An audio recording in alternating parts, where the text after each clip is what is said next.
He's Danny Taylor. I'm Mark Strand. This is episode 6 of Pucks, Putts, and Properties. What's happening, Danny? Nothing. Just excited for another episode. Christmas is around the corner. Lots of hockey talk. Golf is in full swing. Lots to dive into here, buddy. Yeah, and we got a special guest that comes on after our little chat here. My dad, Ivan, up in Thunder Bay. My mom and dad built an off-grid property on the North Shore of Lake Superior. We talked about that a little bit. Get into my dad's background as an educator, and also talk about his cancer journey over the last year. He's healthy today, which we're so grateful for. But we got that coming up after our little chat here. Yeah, love it. All right, buddy. Well, where do you want to start? You tell me. Sure. I want to get into Christmas gifts. What do you get? Okay. What are you doing for Christmas gifts for your wife? A lot of guys don't think about that until it's way too late. Yeah, so she sends me messages which I pretend not to see or care about with gift ideas. But inevitably in the end, I have her worrying, but inevitably in the end I do come through. Okay. So like I've got a question for you about it though. Yeah, no, I'm not done here, buddy. Okay. So is she? But literally I'm sending barking you- back at you because I need a solution for this. I haven't figured it out yet. Is she sending you pictures of like exactly what you want? Yeah. That's perfect. Right? How can you not have that any easier? So I pretend that I'm not paying attention, right? Just to keep her on her toes. So you pretend? Yeah. Okay. Yeah. But we like all of our finances are joint, like our credit cards, our bank account, everything's shared. I don't know how to make these purchases without it being obvious. Yeah, you'd probably have to ask maybe your parents or a friend to purchase it, and then maybe just do a backhanded cash deal. Okay. Keep it off the books. Or take a bunch of cash out. Mm-hmm. Yeah. Yeah. Okay. Yeah. I hadn't thought of getting someone else to make the purchase, but maybe you might be on the hook for that now. You may have signed sure. up I'll for help something. you out 100%. Because some people what I was trying to get at is like some of like the top gifts for like wives in the holiday season. I asked my good friend ChatGPT, and they just said jewelry with like some like nice emotional or some kind of sentimental value. Yeah. And then the other one was experiences. So going on a trip. Experiences. Yeah. Yeah. I don't need stuff anymore. I know. You get to a point, right? Like at what age are you just like, I don't need stuff. I want to go do stuff. Right. Like if we had to move in the next week, it would be impossible. We have so much stuff. Right. Yeah. You're probably worse than some of the hoarder houses I go through. Well, maybe not that bad, but no, not that bad. It's a lot of stuff. Okay. Well, you have a garage? Uh-huh. And is it full of stuff, head to toe? Full of stuff. And you like, what's the space like after you get out of the truck? Are you jam? Oh no, we don't park vehicles in there. Oh, you don't? Oh no, there's no room for vehicles, Danny. There's no room for vehicles in there. Okay. No, it's storage. Right. There you go. Good. And let's get into the Christmas traditions. Yeah. What do you normally do Christmas Eve, Christmas Day? What's your plan? You see, life's pretty simple for Lindsay and I because we don't have kids. So as far as traditions go, Christmas Eve, Christmas Day, we're spending, her family lives locally. So we'll be spending time with her family, certainly. My parents are here till the 22nd. The only true Christmas tradition that we have is that Lindsay needs to see National Lampoon's Christmas Vacation. She has to watch that movie. Every Christmas Eve? At least leading up to Christmas, she has to see it. Christmas. Yeah, Christmas is not fulfilled until she hears that the shitter's full. Okay. Yeah, that's got to be top 5 all-time Christmas movie. Oh, so good. Yeah. What else you got on there? Elf, I would say, is right up there. Home Alone. Really good. Home Alone, what a classic. Isn't it? Yeah, that's it's been buzzing on our Netflix feed. I think only the original. The sequels weren't stellar. Yeah, I don't mind Home Alone 2, but then did it go after like There was ones after, and I think there was even ones without Macaulay Culkin, I want to say. that's tough. Yeah. Yeah. Yeah. The Grinch too. That's a classic, right? Yeah. There's actually a really good one. It's automated. S7, I think it's called. Okay. Oh, there's so many good cartoon ones now, Mark. Yeah. Yeah, that you get into when you start having young kids. Yeah. You see, you've got experiences that I don't have. Yeah, but they're pretty good because they got the adult jokes in there too. They just sneak them right in there. So yeah. Yeah, that's cool. There you go. What else can we talk about with Christmas coming up? What else we got going on for that? We had the big Black Friday sale. Did you capitalize on any of those? No, I got my wife's Christmas list all in text messages. I just haven't picked them off yet. Okay. Which ones I And want to do you do. wrap them yourself, or you go into a professional wrapper? No, I'm not a rapper. I don't decorate. I don't wrap. Sometimes I put the Christmas lights up, which I haven't yet. So are you one of those guys that just has bags underneath the Christmas tree? Yeah. Yeah, I'm awful. I really wish you hadn't brought all this up. I'm so terrible. It's such a tough look, Danny. I would say, though, that you're not the only one out there. No doubt. No doubt. Yeah. But you know what? Sometimes in a nice, like if you got all the, what's that, paper mache done really nicely, that helps, right? Yeah. Yeah. I would rather have that than like a very poorly wrapped gift. Yeah. Yeah. Or you take them into the mall or whatnot where they do the wrapping for you. Yeah. I love that play. That's a good play. It's solid. Yeah. I'm thinking of sneaking in like a little weekend getaway or something, though. I think I love that idea of experiences. It doesn't even have to be a gift, but I just I want to get out of Dodge for a weekend would be nice. For sure. And there's like a couple nice ones. Obviously, you can go to Toronto, Ottawa, Montreal, or even Quebec. Or even as short as Prince Edward County, right? Yeah, absolutely. Yeah. I know there's a couple spas coming up here in Kingston that are coming about. There's one on Battersea Road in Unity. That's I think it's called the Unity that's being developed there, right? Yeah, that's I think a year or two away. There's a couple downtown that are coming up that are really nice. Yeah, but give Kingston a little bit more time, and we'll be a spa nation or spa city. It's that coming. Unity. I think they have a vineyard that they're developing there too. Hey? Yep. Yeah, no, that's coming. We might bring that guest on here in a couple episodes to talk about that. I would love that. Yeah, absolutely. Yeah. All right. Well, let's dive into some hockey or golf. What do you let's go hockey. Four Nations rosters were released. Yeah. Let's see what I can bring up here as far as the forward selections. Nice.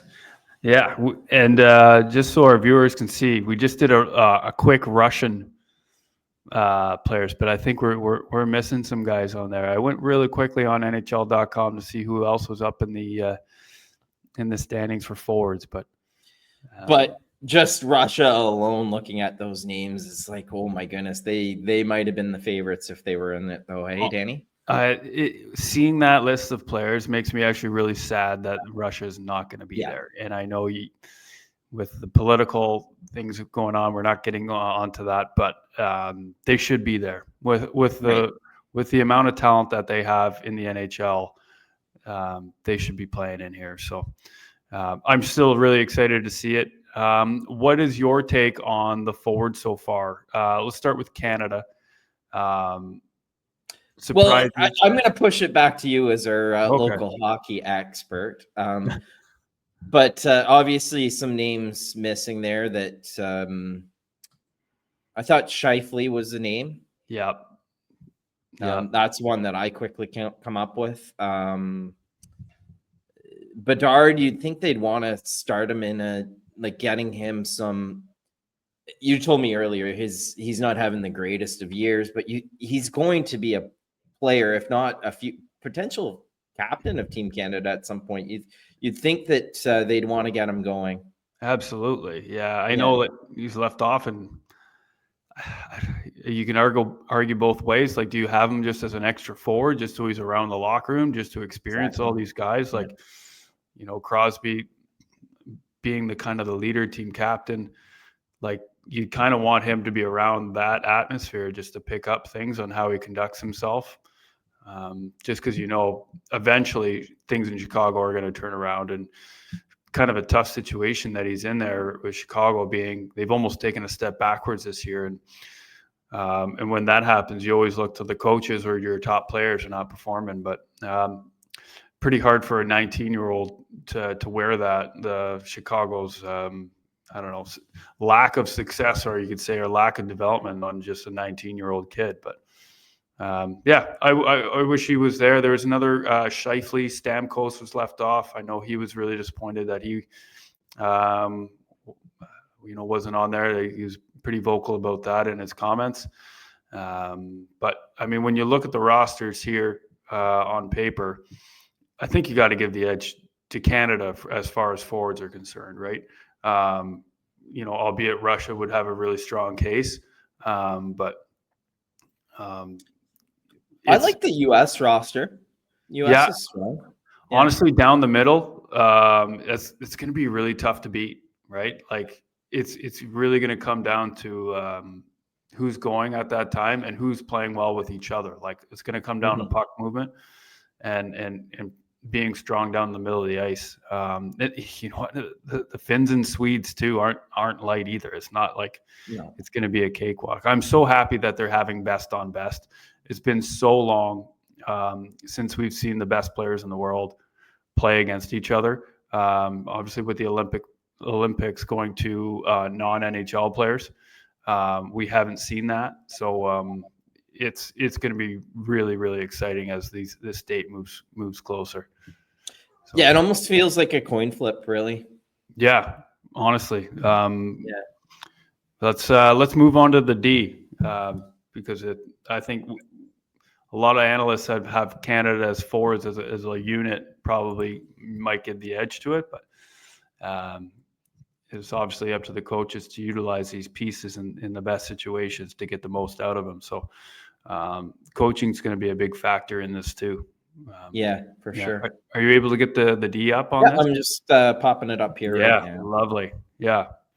What were your initial thoughts here on this one, Mark? For Canada's D. I like those names I'm seeing there. I don't know of a name that would be missing. Who would you have?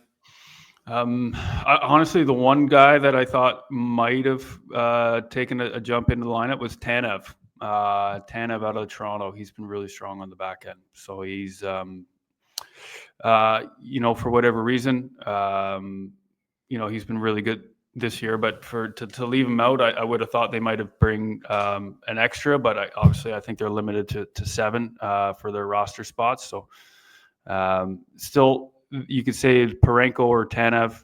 Parenko's a little bit younger than Tanev. Or are they going for youth?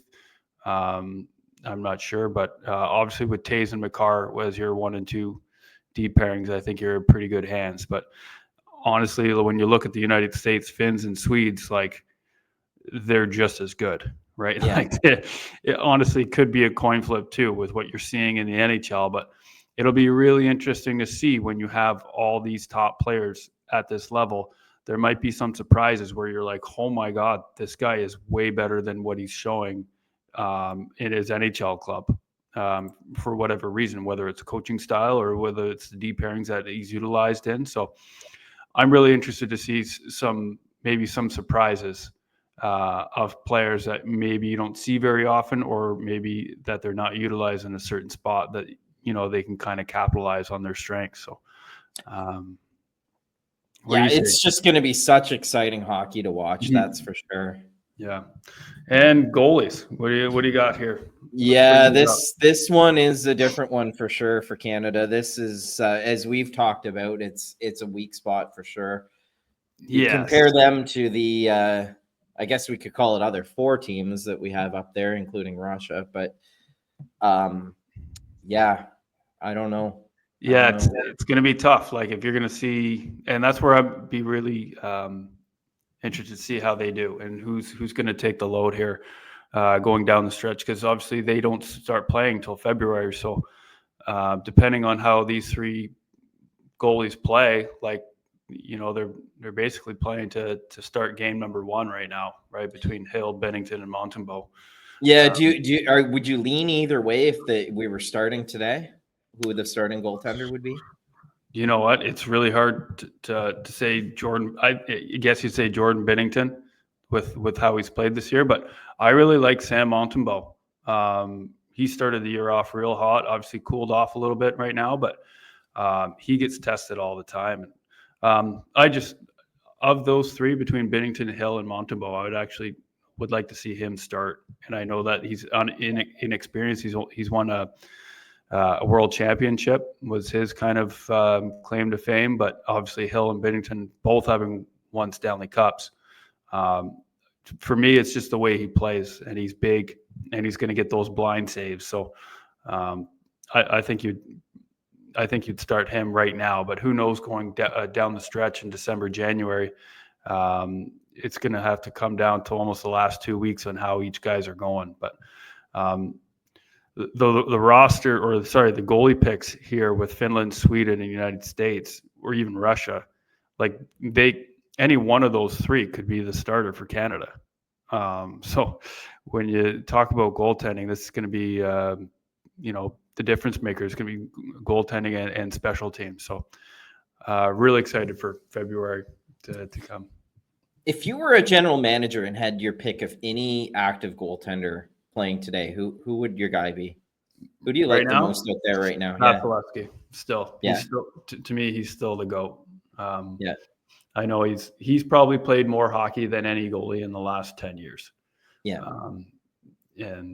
But if you're looking to steal one game, he would be my guy, no question. How about you? Who do you got? Call him still active because I think he's still on a Montreal contract. I love Carey Price. Oh yeah. I love Carey Price.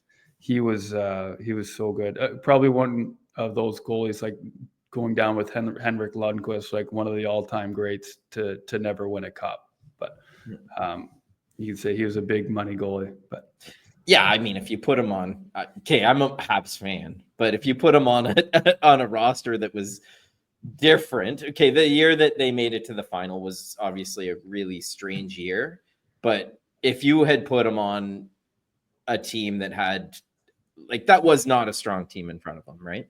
No, not if you had like a strong team in front of him, he'd won a ton of cups. Yeah, like even if you put him on Colorado, like almost 2 years before they won the cup, and then almost 2 years after, I think he gets at least one more. Like Colorado wins that one, but I think they get 2 in there if he's on that team. But it saddens me that he never won a cup. Yeah, I know. Yeah. I mean, he's won. And I'm sure he was in a point where he's in Montreal. You know, he's always going to be in Montreal, and there's no way you're never going to win there. Unfortunately, anytime soon, at least. Right. So yeah. Yeah, he had one last kick at it there, and it was super exciting. But just the arthritis in his knee. Like he's had knee problems, and it's like he just couldn't do anymore. So yeah. So of those rosters, who are you giving the edge to? You're gonna put me on the spot here, Mark. Yeah. Honestly, local hockey expert Danny Taylor. No, I'd love to see a Canada-US final, right? There's 4 teams. There's going to be 3 games and then 1 final, right? So I'm going to say, that's crazy. You know what? I'm doing it. I'm going to go Canada in the final in overtime. I'd love to see it over the US. That would be exciting for sure. Yeah. It would. Yeah. Okay, so we go the second team and third teams. So say we had like a tier 2 and a tier 3. How deep would Canada get and still be really, really strong? Like if Canada, US, Finland put a second tier team together, who And a would win on third that? tier. Yeah. Yeah, I see your point, and I do think Canada would take that too. Yeah. I think that, yeah. So at an elite level, it's definitely internationally still very competitive, but and Canada's taken a step back. I like over the years, like 20 years ago, 30 years ago, we were more dominant as a hockey nation than we are today. Absolutely. But our depth is still really, really strong. Like we've Really got good. a lot of talented players deep Yeah. in yeah. But it's good to see like countries like Finland, Sweden, they are catching up, and they're catching up fast. Finland's a country the size of Toronto, and they're still pumping out these NHL ready players from a young age. So it's really cool to see. And I've spent some time over there in Finland, Sweden, and I mean they have programs where the kids can go to hockey during school hours. They'll take a bus, picks them up from school. You go to your practice, and then they come home, and then they actually go to their team practice after that. So it's like, and it's available for free. So it's like, it's, as a Canadian, how do you compete with that? Obviously your kids are going to school at Right. regular school hours. So yeah, they're Yeah, just and getting we a little really more see hours it and effort. in the junior tournament also. Mhm. The depth of the, like it used to be maybe Canada had one or two other team to watch out for. All the games are competitive now. So good, right? Yeah. I think I love Boxing Day when that tournament starts. it's the It's best so part. fun. Yeah, Yeah. it's so good. Yeah, Yeah. absolutely. And I that's, we'll bring that up. They're coming to Kingston. So I've got yeah. tickets next Friday, or is it the Friday after, USA versus Slovakia here at the Slush I'll Pub. see you there, bud. I got Yeah, tickets too. Actually, it's I'll introduce you to my dad there, who we did our interview with. yes, Yeah, because absolutely. my And parents will be there. there's some really good players. I think that Hagen's kid is going to be Yeah. in there. He's a potential first overall pick. He's going to be in the top 4. He's playing at BU. So that'll be a nice local fun hockey player to watch, and we'll talk more about that in the next episode. But yeah. Hockey for the homeless. You competed in that a few weeks ago. Tell us how that went for you. It was good. Yeah, they raised 150,000 that day for the event, so it's really good. Yeah, there's 12 teams involved, no fights, which I know it's charity hockey, but sometimes you put a puck on the ground, refs and the scoreboard, like it just gets competitive, right? It's just human nature. But yeah, it was really good. Got to see an old ex opponent in Mike Zigomanis. He's an ex Frontenac, so it was nice to actually say hello to him, because I played against him for years when he played for the Marlies. So he's out in Toronto doing his thing. But it was nice to see him. We had a couple Larry Maverty stories and laughs in the dressing room. So Nice. it was a good Was day. that who your pro was? Yeah, Larry Maverty. And then on the other side was Sean Donovan, which was nice to see. He's got a son that was that won the Memorial Cup last year. I think he's in the professional ranks now, but he lives up in Prescott. But he was a development coach when I played in Belleville, so it was nice to catch up with him too. Yeah. So a lot of good friends, and most of the hockey family in Kingston was playing that day, and yeah, really well ran event. So Yeah, and the Fronts have been strong to start the season. They're second in the East, behind Oshawa. Their record is 15-7-4-1. Yeah, just behind Oshawa in the East. And they took London, who is first in the West, into a shootout recently. So they're looking like they could be competitive this year. yeah, it's great to see when there's a Kingston team that's doing well. Yeah. We'll love to see a winner where they can actually go real deep. Yeah. I'm sure they might need to add or subtract a few players, but it's tough to do. It's tough to build a winner year after year, given it's a 4-year cycle here in the OHL. But they got some really good players. They got a few good draft picks. There's either Battaglia, and then I can't say his name, but Niedema or Mini Miedema, yeah. Miedema. There's a Buffalo pick who's huge. Yeah. And their goaltending's been really good this year. Yes. The addition of Nolan Lalonde, who's a local kid. Kingston Is he kid. injured right now? There's a good chance. Yeah, I saw that Betts played. So they got the young guy that came in and played and had a strong game. He just won, they lost, but he got a silver medal at that U17 challenge, which is all the draft eligible kids for next year, I believe. So look for him to make the roster next year with Nolan being an overager. But yeah, really strong tenders coming down the pipe here in Kingston, which is nice.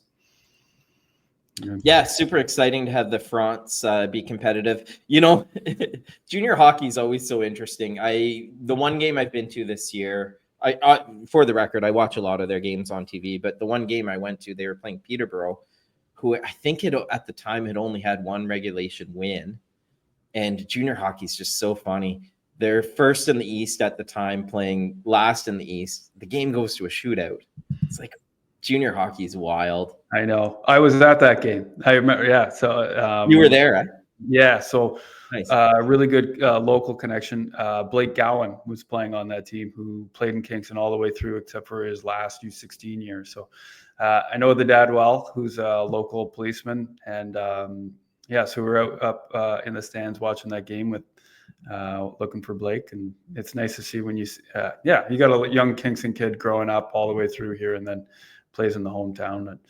And it's tough. They've only had one win, but they're being competitive, and they're working in every game. And as I said, I think more than half their roster is 17-year-olds. So being like almost second year or first year in the league. So it's just one of those years. But look for them to be really competitive here in 2 or 3 years' time. But Peterborough just won the OHL championship too, right? Like 2-3 years ago. I believe so, yeah. And that's going to happen when you win something. All those players are going to move on, and I'm guessing they were all 19, 20-year-olds, and now they had to completely start again. So London excluded. There's a cycle to every junior London hockey. excluded, without the Hunter brothers and an infinite amount of money to spend on players and recruiting. And well, be careful with the money spent on players there, Danny. I know you can't do that anymore. But the one funny thing I want to talk to you about is, did you see former teammate of yours, Paul Bissonnette? Did you see that article that came out with him? Do you know what I'm talking about at all? The fight, yeah. So the fight that is. So Biz is the man of the people. I got to tell you, I like this guy even more, knowing that he stuck up for service industry people in that situation. So I'm sure I'm going to explain what happened, but I'm sure most of anyone who's listening to this already knows. So there was a group of 6 or 7 guys in a restaurant that had enough to drink, and they weren't going to serve the group anymore. And the one guy got into the face of the assistant manager, and Biz went over there and said, "Hey, listen, these are good people here. You need to calm down." And from nowhere, he took a sucker punch to the side of the head, and the whole thing blew up. Biz fought all 6 of them. Yeah. So just listening to his podcast and just listening to him talk about it. They were at the golf course all day. Obviously had too much to drink, got caught off. But man of the people, Bissonnette. And you know what? I had played with him for 2 weeks, and he's exactly that. Like this, it's a guy that you want on your side. And it's just a restaurant that he'd go to every 3-4 times a week. So it's like almost like his own little kitchen as a single guy. I'm sure he doesn't cook very often. So,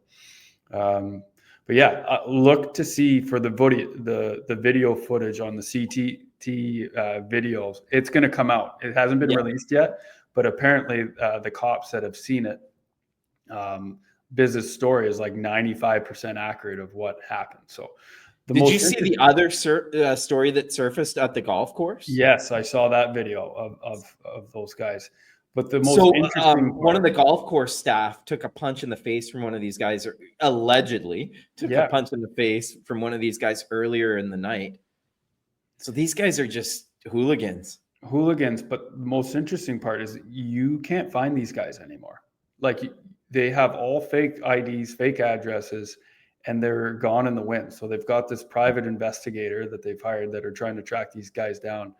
But I think these guys and this group is like into some nasty, nasty stuff. Mob. So Biz might have to be careful here on this one. And this might go to another level here that, might take a turn, but I'll be following that story closely. Man of the people, Paul Bissonnette. We love it. I know. That's going to be interesting how this all shakes down. Moving on to golf here, Mark. What do we got?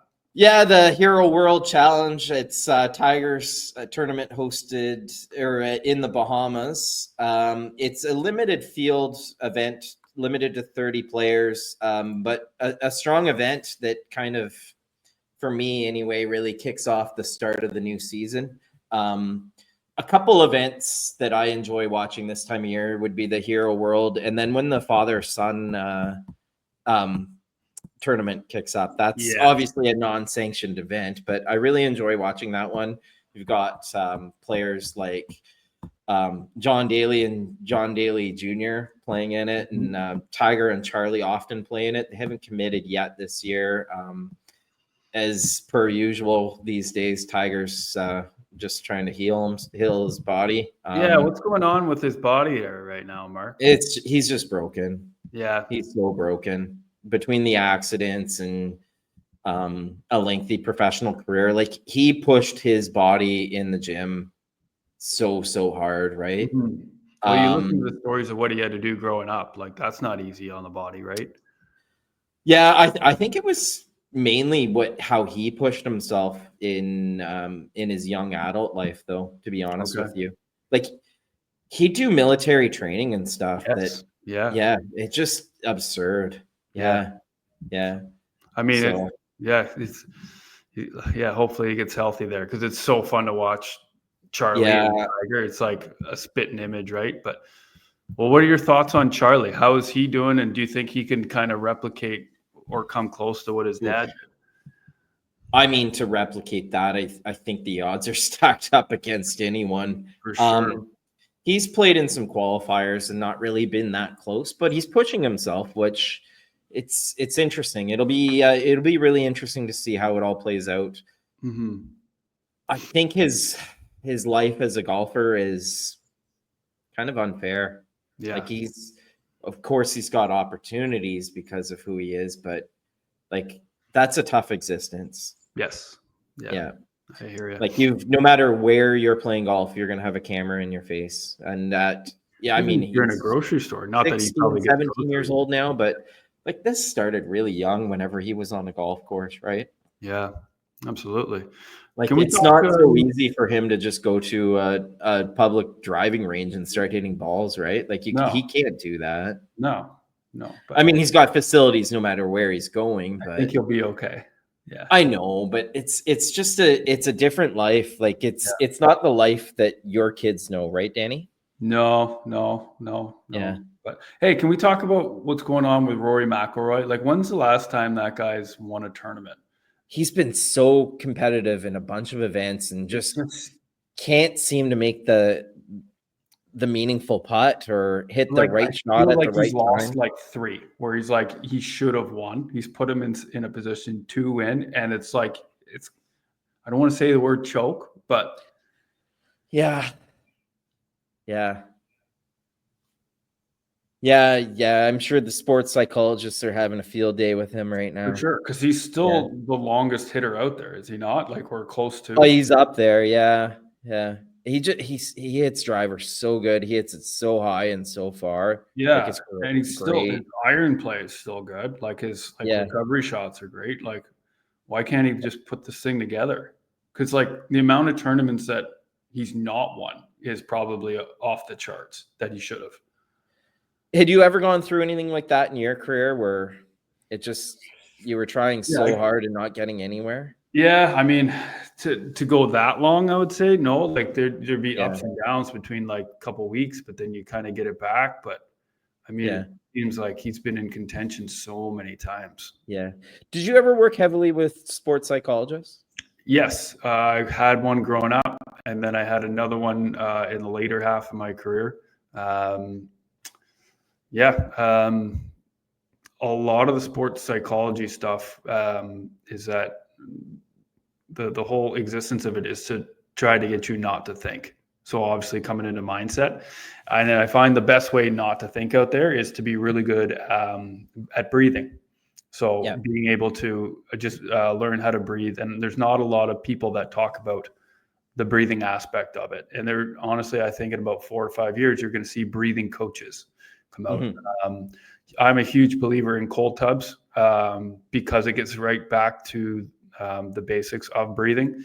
Because everybody that's ever been to a cold tub know that the first few seconds you're like, and essentially that's exactly what breath is. Right. But if you can learn to control that part of your brain and your breathing, then that's where your athletic brain should be. It's where it's really calm and things start to slow down.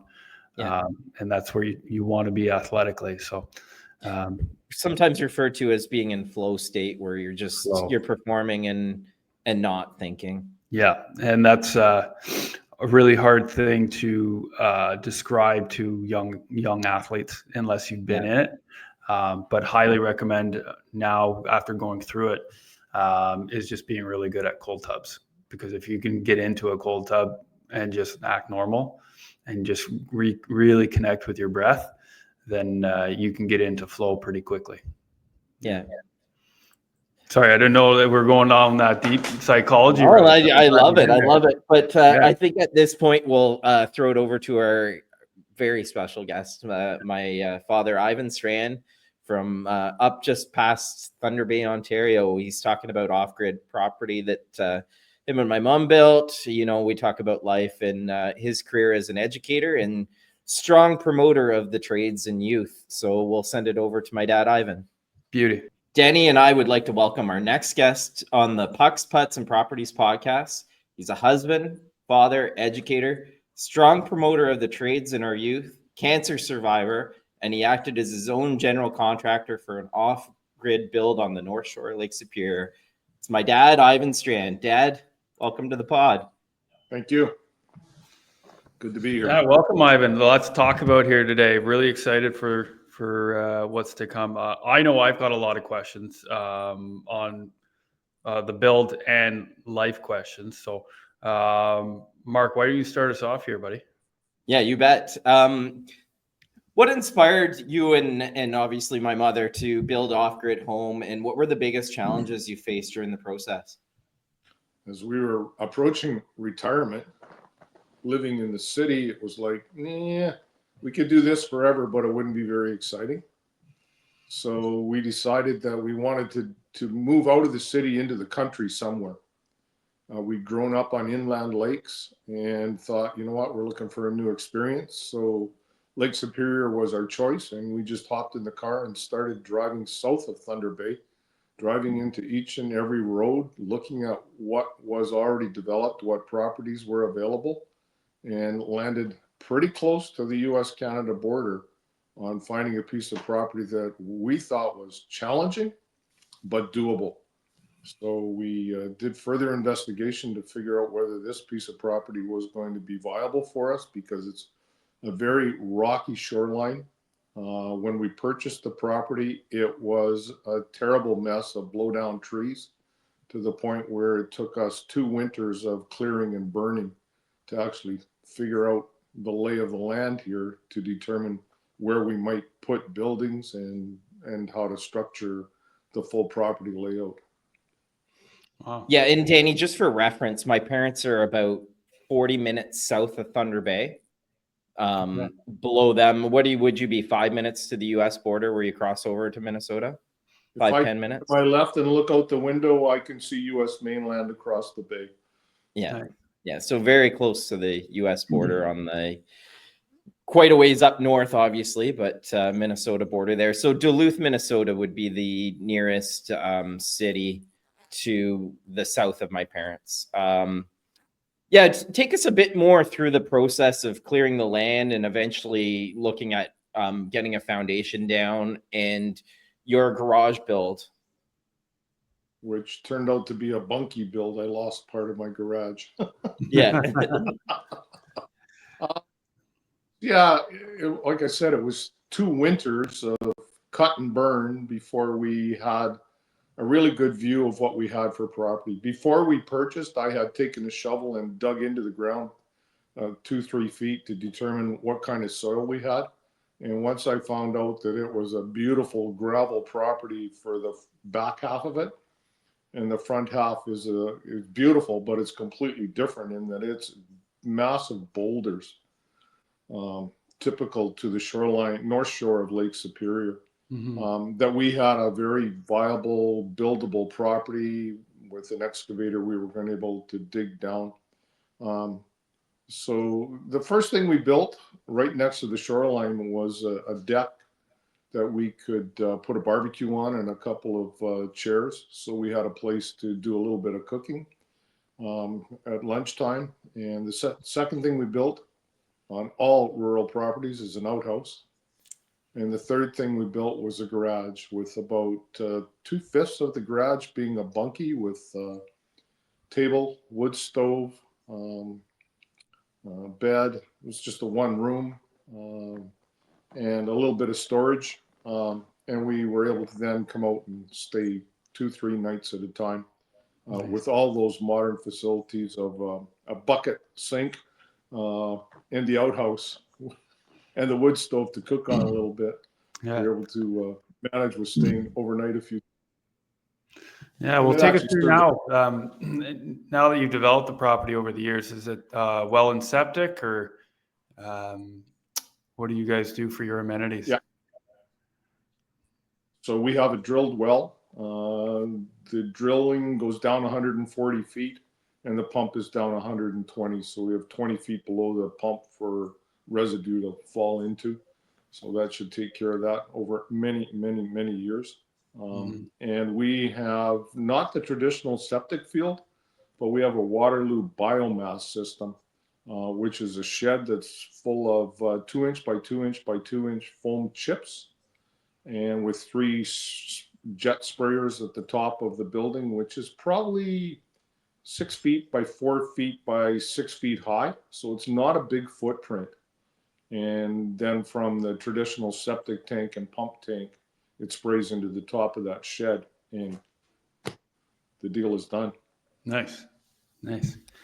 Take us through the build of the home itself, Dad. I know you utilized trades for certain things and you did some things on your own, and then you had a unique process of that you utilized for the actual build. Yeah. Appreciate that question, Mark. So the fall before we actually did the build, we had an excavator come in and dig what was going to be where our footings were going to go. And that then settled over the entire winter so that we had a solid ground foundation in order which to build on. And during that winter, then we finalized our design plans and came to an agreement with a builder. I wouldn't even call this person a contractor. He was a master carpenter builder who was partnered with Adult and Team Challenge. So he very respectfully used the individuals that were in the recovery process to be part of his labor pool. And, you know, with both my wife and I being educators and understanding that young people sometimes take a unique path to growing up, we thought, you know what, we had to support this. And it turned out fabulous for us. I couldn't have asked for better people to be working with. And, you know, it's a bit of a marvel that we went from a hole in the ground to having a metal roof in place and all the windows and doors in place over a 15-day period. In 3 weeks, we accomplished all of that, which was rather phenomenal. Yeah. So we had, you know, the bare bones of a building to work with at that point, and then we just started moving forward in stages over the next 14 months before we moved in. Nice. That's great. Yeah. I do want to put a pin on that you are an educator, because I'm going to come back to it. But I want to talk about your source of electricity before I jump back onto that. So Tell us about the system that you're utilizing for electricity in this off-grid property. So we have 12 solar panels that collect electricity for us, generating at max about 3,500 watts of electricity at any sunny moment, maximum.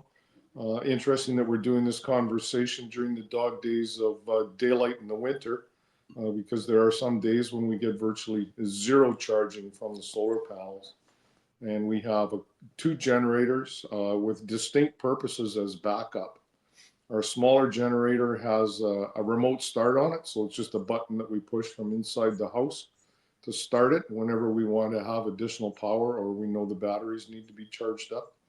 And then we have a larger fuel-injected generator that's set to automatically start to power up the systems and the batteries. And we use that primarily when we're on vacation to make sure that we have a backup source of power. So it's working out very well for us. We have a 24-volt system with a battery bank that generates about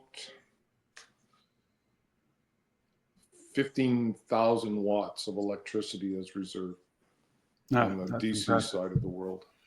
Yeah. Can see the sun shining in, so today's a good day for you there. It's a beautiful day today. That's awesome. Run whatever we want. Yeah. So how often would you tap into maybe additional heat sources or power sources during the winter? Like, have you ever been cut short with the lack of sun? I kind of chuckle whenever I hear there are power outages because we have multiple sources of electricity. So we never run out. It just means we might have to run a generator.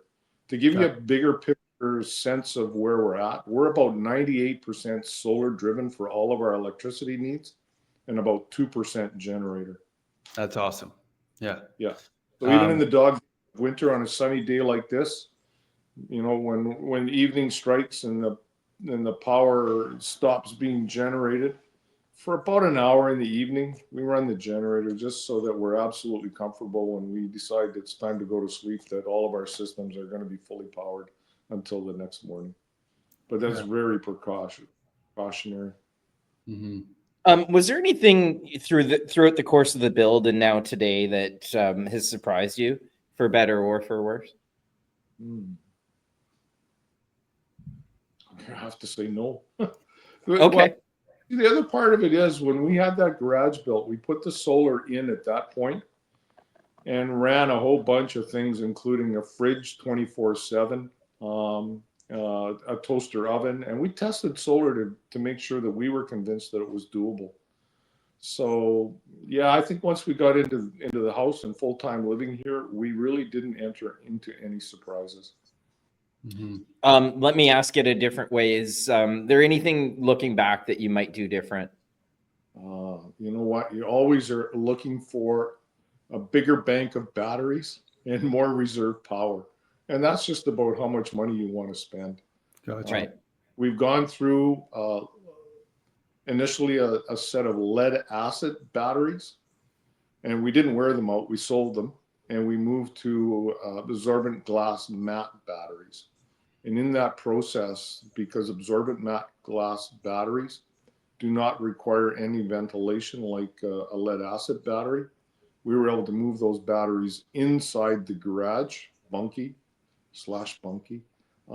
and be able to utilize some heat in the garage to maintain the temperature of the batteries. And now I'm dreaming of when we could get lithium batteries because they just hold so much energy. Gotcha. Yeah. So looking back on it, would you say you'd rather maybe adapt a bigger battery bank and some more solar panels to, I guess, I know you're 98% covered right now, but is there something on that side that you'd like to change? Just a bigger battery bank, I think, is the only that I dream of at this point. We're fully functional and satisfied with where we're at, but if you're always looking for bigger and better, that would be the next stage. Yeah, that's good. For people that don't know, Ivan really helped me out with one of my recent buyers. They actually closed today on the property. Oh, wow. Out in Parham on Frontenac Road, which was completely powered by obviously solars, but they do have the backup propane generators. Yeah. But and banks look at that favorable. It had a well septic, had an outdoor wood burning furnace, which is different. You don't typically see that, but it just goes to show there's more than one way to skin a cat. And the sellers, obviously, they've had great success with the solar panels. So I think you'll see it in this day and age with obviously electronic vehicles coming to the market, that I think you're going to see a lot more solar coming to our society to power a lot more of our systems. Yeah, and my parents actually have a couple cool luxuries on their property too. They've got a wood burning hot tub and obviously a wood burning sauna. So a couple luxuries that don't run on electricity and wood sourced luxuries. Tell us about those a little bit, Dad. Yeah, the hot tub is actually an aluminum tub with a firebox built right inside the tub. So we fill it from Lake Superior water and chemically clean it probably once a week and change the water once a month. It takes about 5 to 6 hours to initially heat it up. And then on a daily basis, when we're using it, it's maybe 2 hours of burning wood in order to get it up over probably on the Fahrenheit scale, somewhere between 106 and 110 degrees. 110 being a little on the hot side. Nice. The sauna takes a lot less wood to heat it up, obviously, because it's not water that we're heating. But both are a wonderful luxury in terms of evening relaxation. That's Ivan, how often do you jump into Lake Superior and do a little cold tub, a little hydrotherapy on the body? I'm guessing never. You never jumping in there during the winter? I was going to say never. My wife convinced me to jump in once, and that was it. So their shore access with the huge waves and swells that you get on Lake Superior, it's very, very difficult to install a dock on a lake that size. So what you're imagining there, Danny, it's not like our lakes here. It's like Lake Superior's a sea, right? It's huge. Yes. Yeah. So they get a lot of heavy waves there, almost like an ocean. Right. That's awesome. So I'm gonna go back. You alluded a little bit to being an educator. You worked in the school board system up in Thunder Bay as your career, but you're also a heavy promoter of the trades within youth.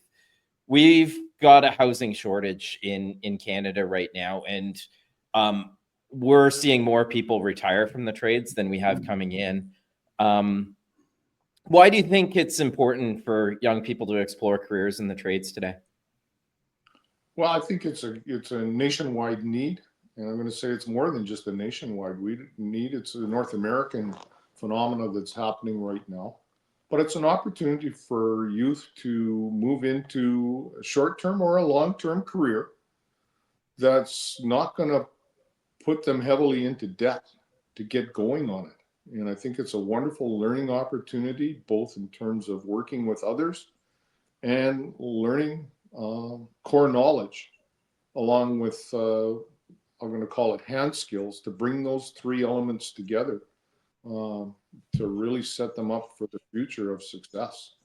One of the things that Ontario is involved in right now, and just at the beginning stages, is trying to figure out how to have grade 11 and 12 students become full-time apprentices and still gain a grade 12 graduation. Part of the challenge around that is to make sure that the post-secondary pathways are open for those students to bounce back into. So somebody that finishes an apprenticeship and decides to go back to post-secondary, either at the college or the university level, we need to find some ways to ensure that those pathways are available for students and not be dead-ended in the trade. So boards are working hard at that right now, and I wish them all the luck, because it's a pathway for success for our young people, but it's also a national need. Yeah, I can completely agree with that. I know I've got 4 kids growing up. My wife's a teacher too, and we're seeing the labor shortage. I mean, I think when Mark and I were growing up, it just seemed like obviously the white collar wages, outweighed the blue collar. But obviously during COVID and in the last like 8 years with the labor shortage, blue collar, I would say the wages are outweighing the white collars now because of demand. And you saw that a lot during COVID where there just wasn't enough people working. So obviously the cost of doing any sort of building or any sort of repair went through the roof. And, we've seen obviously the correction in the market, but to your point, Ivan, if you can, grade 11 to 12 and you're getting your, your trades license, as opposed to going 4 years of university and racking on all that debt, I think it's certainly a viable option for these young kids growing up that they can walk right in and start earning a really good living. Yeah. So that's great. I hope that the province and the country can get on board with what you're saying. Yeah, and my dad still picks up contracts from time to time, and it volunteers to do skills competitions and various things with our youth, certainly in the Thunder Bay community. But he's also been on provincial boards that have really pushed this. So he's got a wealth of a background in what he's talking about. Tell us a little bit more about that, Dad.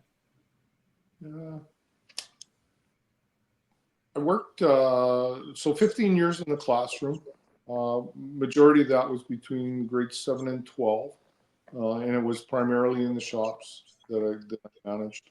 And then I moved on to a central position with the school board, supporting teachers in technology, both information technology and trades technology. I did that for about 20 years, and through that, I ended up being involved in a number of provincial committees that were making recommendations to the Ministry of Education. So it was very interesting to see those processes unfold and come to the realization that a classroom teacher's input can actually land and does actually land with the Ministry of Education in the decision-making process. And that the ministry is doing research from the private sector at the same time. We're really trying to do the very best that they can for our youth in preparing them for the future and adjusting programs as required. Nice. I could say a lot more, but I think that. Yeah. Are there anything that pops in mind right now as any success stories from the students that you've maybe mentored in the past that you can maybe share with us? Rather than talk about it in terms of students, the bigger picture, I think there are 2 pieces that the Ministry of Education have added to help students become more successful. And in that, I'm going to say more successful early and more successful in terms of the breadth of knowledge. And that's the specialist high skills major programs that are pathways programs that allow students to focus on a specific trade or pathway, whether it's medical field or whether it happens to be a trade, that ties those students into future education to post-secondary. And along with that is a dual credits where students end up gaining a college credit at the same time as they're gaining a high school credit. And at the same time, those students are actually involved with college staff and college programs. And generally speaking, they would end up doing some of their high school classroom time at a college facility. So it really provides an opportunity for the students to see what the next step could be and test it out, both in terms of the content and the college instructors that they would be working with in the future potentially. So I'd like to answer that student question for you, though. Danny, I actually had one of my dad's former students that messaged me. My father actually successfully battled cancer over the last year, but as part of that journey that our family went on, I became public about it to try to raise funds for cancer, various things. But one of his students reached out to me because I had him tagged in Facebook posts and whatnot, and said, "I'm sure you get this all the time, but I want to let you know what a profound impact your father had on my life." So my dad's being modest, but those stories are definitely out there. Yeah. Okay. Yeah. Maybe one day. And back to that journey, though, Dad. My dad's a former multi-sport athlete, fastball, curling, various other sports also. How do you think your mental resilience as an athlete helped you through the challenging times of the last year?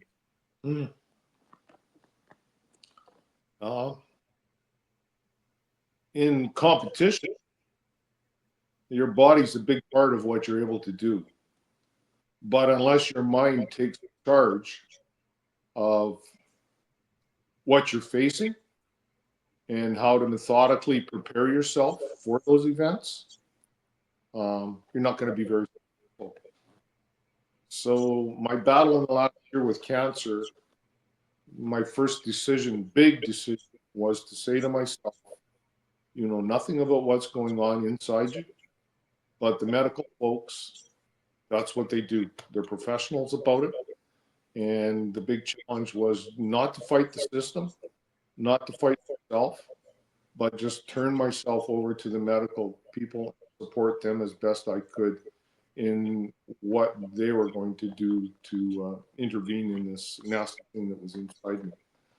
So in terms of athletic preparation, I think that's huge, because the mental side of sport is really not the outwardly seen component of it. But unless you're mentally prepared to go forward with success, it's probably not going to happen. Yeah, absolutely. What kept you motivated and positive during this whole process? Family. Yeah. It's the word, it's family. Yeah. We're so proud of you, Dad. I'm proud of you guys. Yeah, it's so crucial to have that support system. So I'm really happy for you, Ivan.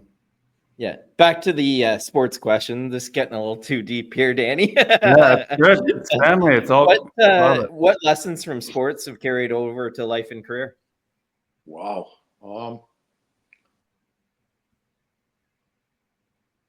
Interesting question. I haven't thought about it a whole lot, but I often have reflected to say my sports learning carried through in everything and was a huge foundation on going forward. Part of it's resilience and part of it's never quit. Find a way to manage yourself through the challenging times to find success. So softball, or fastball as we called it there, I was a catcher. So I'm calling the game, and that's all part of what the learning was. Because as you go forward, you're calling a game. You're trying to project to the future based on the facts that are in front of you. Curling was the same thing. It's a very methodical game, but it's very athletic at the same time in terms of precision. So both you, Mark, and Danny have got your specialty sports, and I'm sure from a mind perspective, you had to put your mind first and prepare your body. But at the same time, if those two don't come together, again, as I said previously, success is not very likely. Right. So that's great, Ivan. Yeah, that's really good for the listeners. That mindset really just takes a cake when it comes to success, right? Regardless of their body. So that's that's great. And being athletes, well, more so Danny than me, but I guess I had somewhat of an athletic background, but certainly helps as we move into business. Hey, Danny. Yeah, I mean the principles stay the same, as just the game changes, right? So you got to be prepared, you got to come to work, and you got to have a good attitude, and you got to prepare. Just like any other endeavor, you got to put in the hours, and you got to be in it for the right reasons too. So always comes back to mindset and effort, and those are two things that you absolutely can control. So that's really great to hear that, Ivan. Yeah. Dad, what do you think most valuable skill someone can learn in their youth, whether it's trade, sports, or just life in general? The ability to independently learn. Figuring out where the sources of information are and how you can pool that information together to analyze and synthesize that information. It's an independent skill. And those who learn it early have a huge advantage. And those who learn it thoroughly are independent to learn. Even though we use our education system, it all comes down to being able to be self-taught. So for me, I always reflect that reading is the core piece that provides for people to independently learn. Mark, you learned how to learn through golf. And I think that was the valuable part of golf. Mm-hmm.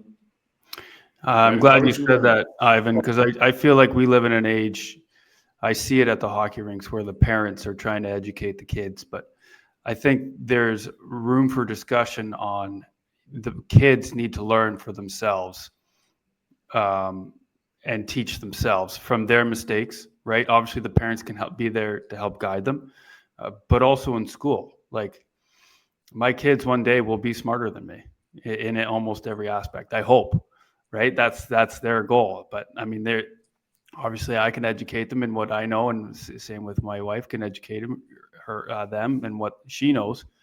But ultimately, it'll be up to the kid, and as they become into adults, to take the learning process to themselves and maybe learn a better way and more efficient way of doing things. And I think being able to give that gift to your kid to be able to come up with their own reasons and solve their own problems that might be different from the parents, I think is invaluable. So what a great lesson, or word to spread to our listeners right now on educating and but also success as well.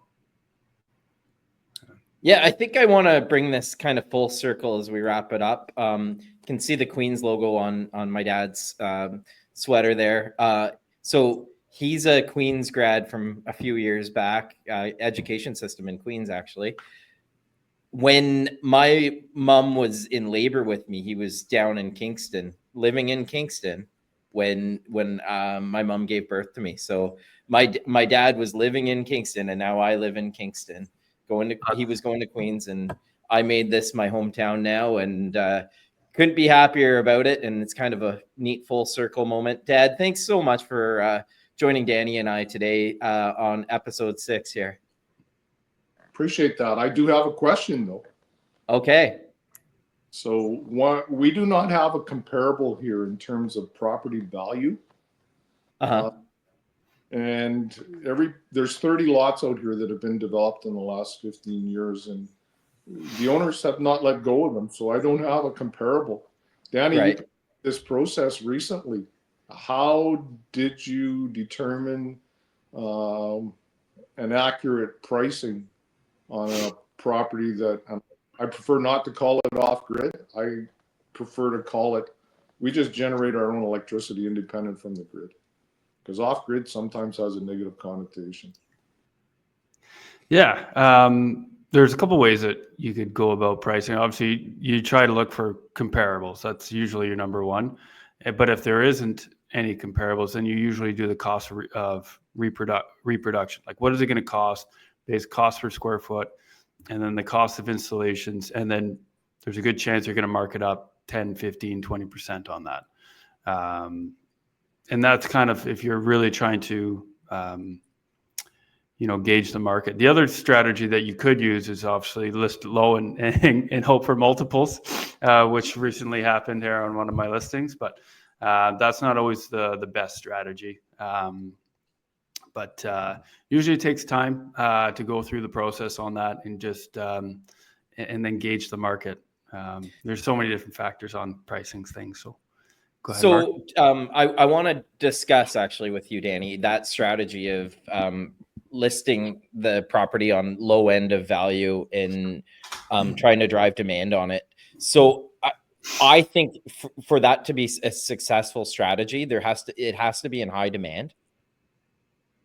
So uniqueness about my parents' place, probably not everyone's looking for it. And because it's a unique property, and the population base isn't that massive where my parents are located, right? Mhm. So I have a feeling that the pricing low and holding offer strategy on that one may not work in particular. No. So you're probably bang on your first assessment of what would it cost. And it's not what it cost my parents to build it. If you were to contract this whole Today's thing out, Yeah. what would it cost? Exactly. Yeah. Yeah. So what's your sense on that then, Dad? If this whole build were to be contracted out, what do you think the cost today would be? What's your knee-jerk reaction? You know what? I haven't looked at it close enough, but I'd need to look at the general pricing of materials pre-COVID and post-COVID. Yeah. Like And right now, we with a could say we're percentage probably 350 to 400 a square foot. Sorry to cut you off there, Ivan, but that's kind of where we are today in Kingston. Okay. And, you know, Ontario. But there's so many other factors like Yeah, lot size. They're on the water there, all the other infrastructure stuff they have there, right? Absolutely. Yeah. So it's their costing of their place is not so simple. Yes. Yeah. But, you know, we're so grateful that my dad's health has come back, and our family's ever grateful to all the healthcare professionals. And, you know, this could have looked very different today. We may, I might be up there trying to help them determine value, and they're comfortable living in their house now. So we're just so grateful. Yeah, absolutely. Well, thanks for coming on today, Ivan, in episode 6. My pleasure. Thanks, Dad. You guys have a great day. Yeah, thanks, Dad. Bye. Take care. So thanks for tuning in to episode 6. He's Danny Taylor. I'm Mark Strand. This has been Pucks, Putts, and Properties. Thanks for tuning in.